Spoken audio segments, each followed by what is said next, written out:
দর্শক আমন্ত্রণ সকাল ৯টা নিউজে, সাথে আছি আমি তাসলিমা তিথি। ত্রয়োদশ জাতীয় সংসদ নির্বাচনে নবনির্বাচিত সংসদ সদস্যদের শপথ গ্রহণ সকাল 10টায় অনুষ্ঠিত হবে।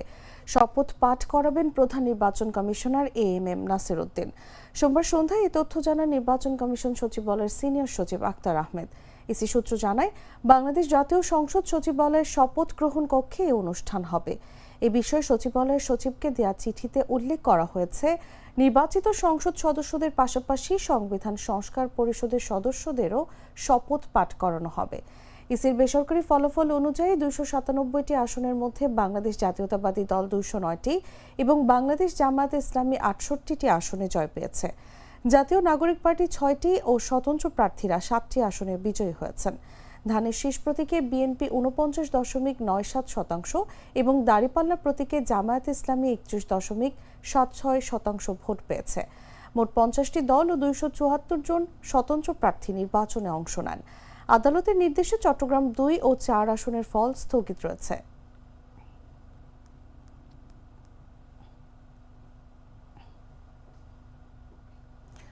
অন্তর্বর্তী সরকারের প্রধান উপদেষ্টা ডক্টর মোহাম্মদ ইউনূস বলেছেন, বাংলাদেশের পররাষ্ট্র নীতিতে সার্বভৌমত্ব, জাতীয় স্বার্থ ও দেশের মর্যাদাকে দৃঢ়ভাবে পুনরুদ্ধার করা হয়েছে। সোমবার রাতে জাতির উদ্দেশ্যে দেয়া বিদায়ী ভাষণে তিনি কথা বলেন। তিনি বলেন, নতজানু পররাষ্ট্রনীতি কিংবা অন্য দেশের নির্দেশনা ও পরামর্শ নির্ভর অবস্থান থেকে বাংলাদেশ বেরিয়ে এসেছে। বর্তমানে বাংলাদেশ নিজের স্বাধীন স্বার্থ রক্ষায় আত্মবিশ্বাসী, সক্রিয় ও দায়িত্বশীল রাষ্ট্র হিসেবে প্রতিষ্ঠিত হয়েছে এবং বিশ্বের সব দেশের সঙ্গে পারস্পরিক সম্মান ও স্বার্থের ভিত্তিতে সম্পর্ক গড়ে তুলতে প্রতিশ্রুতিবদ্ধ। রোহিঙ্গা সংকট প্রসঙ্গে প্রধান উপদেষ্টা বলেন, এই সমস্যা বাংলাদেশের জাতীয় নিরাপত্তা, আঞ্চলিক স্থিতিশীলতা ও অর্থনীতির উপর দীর্ঘস্থায়ী চাপ সৃষ্টি করেছে। দীর্ঘদিন আন্তর্জাতিক পর্যায়ে কার্যকর উদ্যোগের অভাব থাকলেও বর্তমান সরকার বিষয়টিকে আবারও বিশ্ব সম্প্রদায়ের নজরে আনতে সক্ষম হয়েছে। তিনি জানান, সংকটের গুরুত্ব বিবেচনায় জাতিসংঘ বাংলাদেশের পাশে দাঁড়িয়েছে। মহাসচিবের বাংলাদেশ সফর এবং টেকসই সমাধানে সহায়তার অঙ্গীকারের পাশাপাশি রোহিঙ্গা ইস্যুতে বিশেষ সভাও অনুষ্ঠিত হয়েছে। বিদায়ী ভাষণে তিনি দেশের কূটনৈতিক অবস্থানকে আরও ভারসাম্যপূর্ণ ও কৌশলগতভাবে শক্তিশালী করার প্রত্যয় ব্যক্ত করেন। এটি মহাসংকট হয়ে দাঁড়ালো। যতই মৃতদেহের অঙ্গ প্রত্যঙ্গবিহীন দেহের সন্ধান আসছিল, ততই তারা চিহ্নিত হচ্ছিল। সেই থেকে 18 মাস চলে গেছে। অবশেষে 12ই ফেব্রুয়ারি আসলো। 1.5 যুগ পরে দেশে একটি জাতীয় নির্বাচন এবং ব্যাপক সাংবিধানিক পরিবর্তনের জন্য সর্বসম্মত জুলাই সনদের উপর গণভোট অনুষ্ঠান হলো। এই নির্বাচনে উৎসব মুখর পরিবেশ, দেশের সর্বত্র একটা ঈদের পরিবেশ ছিল, যা আমাদের ইতিহাসে স্মরণীয় হয়ে থাকবে। এই প্রতিদ্বন্দ্বিতামূলক নির্বাচনে যারা জয়ী হয়েছেন তাদের আমি অভিনন্দন জানাচ্ছি, যারা পরাজিত হয়েছেন তাদেরকেও আমি অভিনন্দন জানাচ্ছি। এলপি গ্যাসের উপর প্রদেয় ভ্যাট কমিয়েছে সরকার। মঙ্গলবার জাতীয় রাজস্ব বোর্ডের জনসংযোগ কর্মকর্তা মোহাম্মদ আলামিন শেখ গণমাধ্যমকে তথ্য জানান। এক বিজ্ঞপ্তিতে তিনি বলেন, বিদ্যমান ব্যবস্থায় এলপি গ্যাসের স্থানীয় উৎপাদন ও ব্যবসায়ী পর্যায়ে 7.5% ভ্যাট এবং আমদানি পর্যায়ে 2% আগাম কর পরিশোধ করতে হয়। শিল্প খাত এবং গৃহস্থলী কাজের জন্য অপরিহার্য পণ্য এলপি গ্যাসের বাজার স্থিতিশীল এবং জনসাধারণের ক্রয় ক্ষমতার মধ্যে রাখার লক্ষ্যে সরকার জনস্বার্থে এলপি গ্যাসের ওপর প্রদেয় ভ্যাট কিছুটা হ্রাস করার সিদ্ধান্ত নিয়েছে। বিজ্ঞপ্তিতে বলা হয়, এলপিজি অপারেটর্স অ্যাসোসিয়েশন অফ বাংলাদেশের আবেদন এবং জ্বালানি ও খনিজ সম্পদ মন্ত্রণালয়ের সুপারিশ অনুসারে সরকার 16 ফেব্রুয়ারি পৃথক দুটি প্রজ্ঞাপন জারির মাধ্যমে 30 জুন পর্যন্ত উৎপাদন ও ব্যবসায়ী পর্যায়ে 7.5% ভ্যাট এবং আমদানি পর্যায়ে 2% আগাম কর প্রত্যাহার করে এলপিজি আমদানি পর্যায়ে 7.5% ভ্যাট আরোপ করেছে। সেখানে বলা হয়, আমদানি পর্যায়ে 7.5% ভ্যাট আরোপপূর্বক স্থানীয় উৎপাদন এবং ব্যবসায়ী পর্যায়ে 7.5% ভ্যাট প্রত্যাহার করায় এলপিজি আমদানির পরে স্থানীয় উৎপাদন ও বিক্রয় পর্যায়ে যে মূল্য সংযোজিত হয় তার উপর কোনো ভ্যাট কার্যকর রইল না। প্রজ্ঞাপন দুটি কার্যকরের তারিখ থেকে এলপি গ্যাস ক্রয়ের ক্ষেত্রে পূর্বের তুলনায় ভোক্তা সাধারণের উপর প্রায় 20% মূসক ভার হ্রাস পাবে।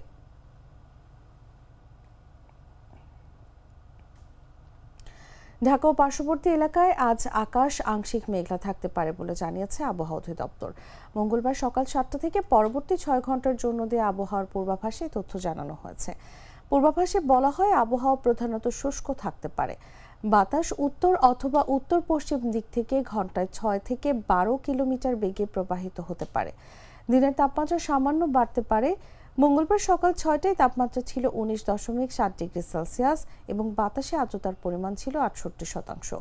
সোমবার সর্বোচ্চ তাপমাত্রা ছিল 29.5 ডিগ্রি সেলসিয়াস এবং আজ সর্বনিম্ন তাপমাত্রা পাওয়া গেছে 19.1 ডিগ্রি সেলসিয়াস। মঙ্গলবার সূর্য অস্ত যাবে সন্ধ্যা 5টা 55 এবং বৃহস্পতিবার সূর্যোদয় হবে ভোর 6টা 30 মিনিটে। Mr. Noodles, amazing taste. মাগুরার শ্রীপুরে আধিপত্য বিস্তারকে কেন্দ্র করে বাংলাদেশ জাতীয়তাবাদী দলের দুই গ্রুপের মধ্যে দফায় দফায় সংঘর্ষ, ভাঙচুর ও লুটপাটের ঘটনা ঘটেছে। এতে নারীসহ অন্তত 6 জন আহত হয়েছেন। পরিস্থিতি নিয়ন্ত্রণে আনতে পুলিশ অভিযান চালিয়ে উভয় পক্ষের 10 জনকে আটক করেছে। রোববার রাত 10টার দিকে শ্রীপুর উপজেলার গয়েশপুর ইউনিয়নের চাকদাহ গ্রামের নতুনপাড়া এলাকায় এই সহিংসতার ঘটনা ঘটে। স্থানীয় সূত্রে জানা গেছে, ইউনিয়নের 1 নম্বর ওয়ার্ড বিএনপির সাবেক সভাপতি পাঞ্জাব আলী ও বর্তমান সাধারণ সম্পাদক ওহাব মণ্ডলের সমর্থকদের মধ্যে দীর্ঘদিন ধরে আধিপত্য নিয়ে বিরোধ চলছিল। রোববার সন্ধ্যায় পাঞ্জাব আলীর সমর্থক রকি বাজার থেকে ফেরার পথে প্রতিপক্ষের হামলার শিকার হন। এই ঘটনার জেরে রাত 9:30টার দিকে উভয় পক্ষ দেশীয় অস্ত্র নিয়ে সংঘর্ষে জড়িয়ে পড়ে। সংঘর্ষ চলাকালে অন্তত 20টি বসত বাড়িতে হামলা, ব্যাপক ভাঙচুর ও লুটপাট চালানো হয়। এছাড়া 2টি লাটা গাড়িও ভাঙচুর করা হয়। খবর পেয়ে পুলিশ ঘটনাস্থলে পৌঁছে পরিস্থিতি নিয়ন্ত্রণে আনে এবং ঘটনাস্থল থেকে 10 জনকে আটক করে। আটক ব্যক্তিদের সোমবার আদালতে পাঠানো হয়েছে। শ্রীপুর থানা পুলিশ জানিয়েছে, এলাকায় অতিরিক্ত পুলিশ মোতায়েন রয়েছে এবং পরিস্থিতি বর্তমানে নিয়ন্ত্রণে রয়েছে।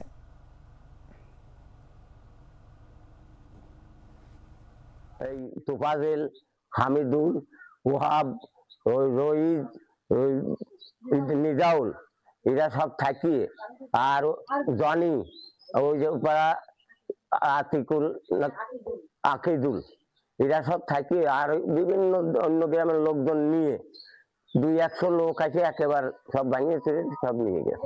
আরম দুরম বাড়ি ঘর এসে ভোর পার করে সব পুলিশ আসে সন্ধ্যার দিক। পুলিশ আসলে পরে মহিলা মেম্বার আছে, হাসনু মেম্বার, সেই মেম্বার এলে পুলিশের নিতে ফেরত নিয়ে গেছে। নিয়ে ওই দিক নিয়ে পাঠা দিয়েছে পুলিশ ঘরে। তারপরে পাঠায় দিয়ে ওই হাসনু মেম্বারের বাইরে সব লোকজন সিএপুরের মানুষ আর চাকদার মানুষ মিলে এই গদ্দের ভাঙচুর করেছে। আমি এটা বিচার চাই। আমার বাচ্চাদের নিয়ে, আমার স্বামীর গাড়ি চালায়, মাইক্রো চালায়, দেশে বেড়াই। আমি খালি শুধু এই ছোট ছোট 2টা বাচ্চা নিয়ে এই বাড়িতে থাকি একা একা। এখন আমি কিভাবে এই জায়গায় থাকবো? সবকিছুই তো ভাঙচুর করে নিয়ে গেছে, লুটপাট করে আমার ঘরের ভিতর থেকে। লক্ষ্মীপুরে অবৈধভাবে বাংলাদেশ কৃষি উন্নয়ন কর্পোরেশনের 300 বস্তা টিএসপি ও ডিএপি সার নদীপথে পাচারকালে জব্দ করেছে প্রশাসন। এই ঘটনায় দেলোয়ার হোসেন নামের এক ব্যক্তিকে 30,000 টাকা জরিমানা করেছে ভ্রাম্যমাণ আদালত। সোমবার বিকেলে লক্ষ্মীপুর সদর উপজেলার মজু চৌধুরীর হাট ফেরিঘাট এলাকায় অভিযান পরিচালনা করা হয়। সদর উপজেলার সহকারী কমিশনার ও নির্বাহী ম্যাজিস্ট্রেট অভিদাস ভ্রাম্যমাণ আদালত পরিচালনা করেন। ভ্রাম্যমাণ আদালত সূত্র জানায়, একটি চক্র দীর্ঘদিন ধরে ভোলা, বরিশাল, লক্ষ্মীপুর নৌরুট ব্যবহার করে অবৈধভাবে বিএডিসির সার পাচার করে আসছিল।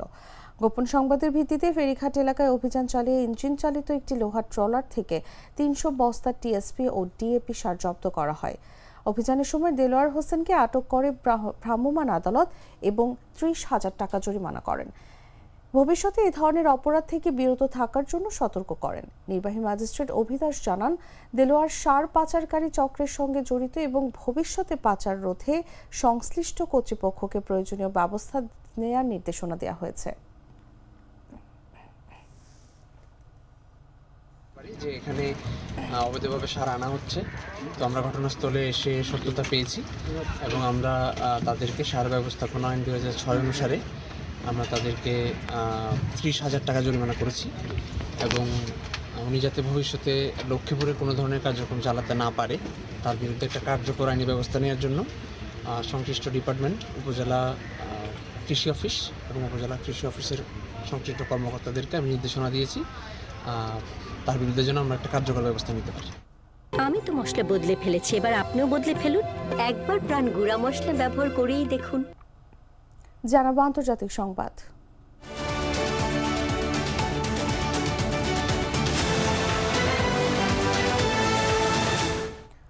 মিউনিখ নিরাপত্তা সম্মেলনে যোগ দিয়েছেন যুক্তরাষ্ট্রের বেশ কয়েকজন ডেমোক্র্যাট নেতা, যাদের অনেকে ভবিষ্যতে প্রেসিডেন্ট হওয়ার প্রত্যাশা করছেন। তবে হোয়াইট হাউসে পৌঁছালেও মুক্ত বিশ্বের নেতা উপাধি দাবি করা তাদের জন্য সহজ হবে না, এমন ইঙ্গিত মিলেছে সম্মেলনের আলোচনায়। ক্যালিফোর্নিয়ার গভর্নর গ্যাভিন নিউসাম বলেন, আটলান্টিক জোটের যে ক্ষতি হয়েছে তা সহজে পূরণ সম্ভব নয়।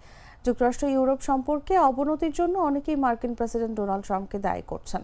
জার্মান চ্যান্সেলর ফ্রিডরিক মেটসো বলেন, এখন যুক্তরাষ্ট্র পরবর্তী শতাব্দী চলছে, ইউরোপ আর আগের মতো যুক্তরাষ্ট্রের উপর নির্ভর করতে পারছে না। পরমাণু নিরাপত্তা ইস্যুতে তিনি ফ্রান্সের সঙ্গে বৈঠক করেছেন। সম্মেলনের আবহ ছিল প্রয়াত রিপাবলিকান সিনেটর জন ম্যাককেইন এর সময়ের চেয়ে ভিন্ন। ডেলাওয়ারের ডেমোক্র্যাট সিনেটর ক্রিস কুনস তার ঐতিহ্য ধরে রাখার চেষ্টা করেন। অপরদিকে Republican senator Lindsey Graham Iran ইস্যুতে করা অবস্থানের আহ্বান জানান। ডেমোক্র্যাটরা দেশের ভেতরে শক্ত অবস্থানের আশা করলেও আন্তর্জাতিক অঙ্গনে যুক্তরাষ্ট্রের নেতৃত্ব যে প্রশ্নের মুখে পড়েছে তা স্পষ্ট হয়েছে এবারের সম্মেলনে।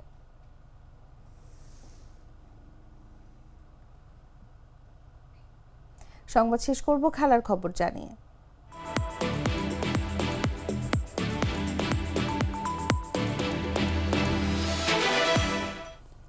ঘরের মাঠে দুর্দান্ত জয়ে শ্রীলঙ্কা জাতীয় ক্রিকেট দল টি-20 বিশ্বকাপের সুপার 8 নিশ্চিত করেছে। পাল্লেকেলেতে পাথুম নিশাঙ্কার অপরাজিত সেঞ্চুরিতে অস্ট্রেলিয়া জাতীয় ক্রিকেট দলকে 8 উইকেট ও 2 ওভার হাতে রেখে হারিয়েছে লঙ্কানরা। 182 রানের লক্ষ্য তারাই শুরুতে কুশল পেরেরা 1 রান করে আউট হলেও এরপর নিশাঙ্কা ও কুশল মেন্ডেস দলকে ম্যাচে ফেরান।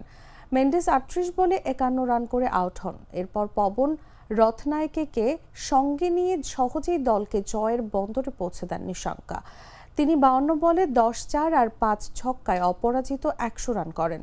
এর আগে টস হেরে ব্যাট করতে নেমে দুর্দান্ত শুরু করেছিল অস্ট্রেলিয়া। ওপেনিং জুটিতে মিচেল মার্শ ও ট্রাভিস হেড 104 রান যোগ করেন। হেড 56, মার্শ 54 রান করেন। তবে শেষ 5 ওভারে দারুণ বোলিং করে মাত্র 30 রান দিয়ে 6 উইকেট তুলে নেয় শ্রীলঙ্কা। ফলে 20 ওভারে 181 রানে অল আউট হয় অস্ট্রেলিয়া। টানা 3 জয়ে বি গ্রুপ থেকে সুপার 8 নিশ্চিত করেছে শ্রীলঙ্কা, আর টানা দ্বিতীয় হারে বিদায়ের শঙ্কায় পড়েছে অস্ট্রেলিয়া।